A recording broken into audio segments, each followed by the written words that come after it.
xo'sh, biz hozir mana bu uchburchak uchun ch va teoremasini ko'ramiz. Ch va teoremasini ko'rish quyidagicha.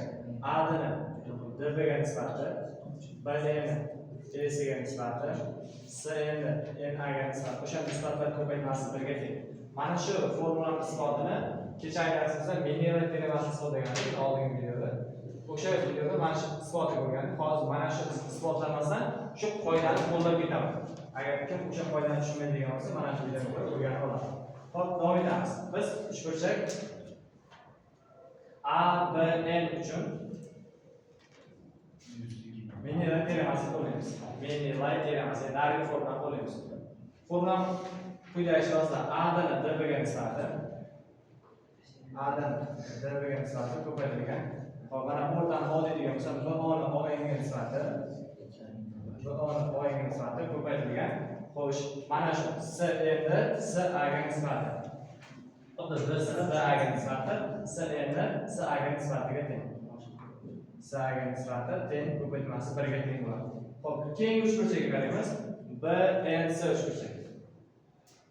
B N S uchburchakda Mendeleyev teoremasi quyidagicha yoziladi. S ni R ga nisbati, S ni R ga nisbati ko'paytirilgan. Ya'ni mana bu bunga nisbati, bu O ni O ga nisbati ko'paytirilgan.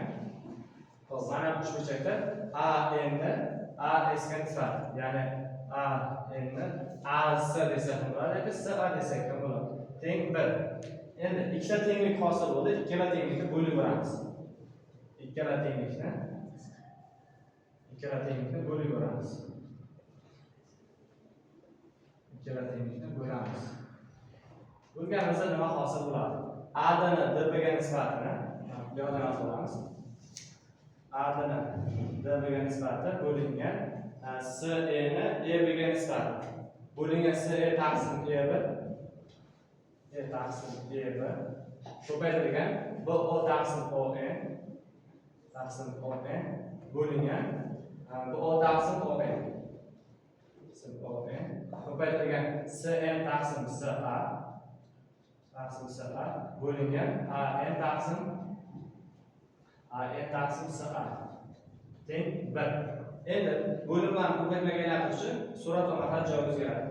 A D taqsim D ko'paytirilgan E B taqsim S E ko'paytirilgan. Mana ikkalasi o'z-o'zidan qisqarib ketadi. Ya'ni bir xil qiymatda bo'lganimizda S N taqsim S A ko'paytirilgan S A taqsim A N teng 1. Bu yerda ham qisqaradigan xatlar bo'lsa, qisqartiramiz. Ya'ni nima qisqarib ketadi? Mana ikkalasi qisqarib ketadigan bo'lsa, qanday tenglik hosil bo'ladi?